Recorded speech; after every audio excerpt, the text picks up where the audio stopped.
High বন্ধুরা, তোমরা সকলে কেমন আছো? আমি খুব ভালো আছি। তোমরা কম বেশি সকলেই জানো যে আমরা দার্জিলিং এসেছিলাম। দার্জিলিং থেকে ফেরার পথে মেয়েরা খুব বায়না করছিল কালিম্পং যাবে বলে, তাই বরমশাইকে বুঝিয়ে সুঝিয়ে চললাম কালিম্পং এর পথে।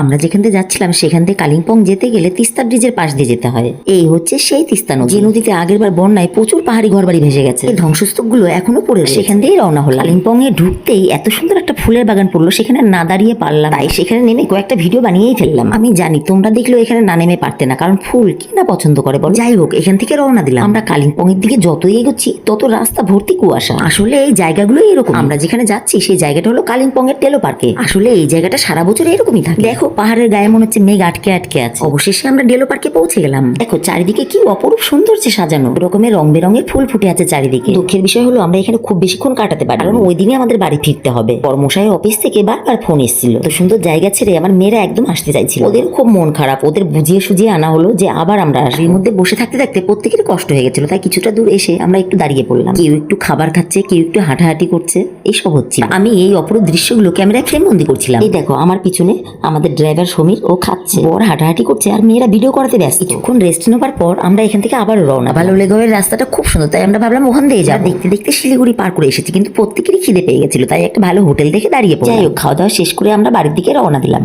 বন্ধুরা, আমার এই ভিডিওটি তোমাদের কেমন লাগলো? যদি ভালো লেগে থাকে প্লিজ সাপোর্ট করে পাশে থাকবে।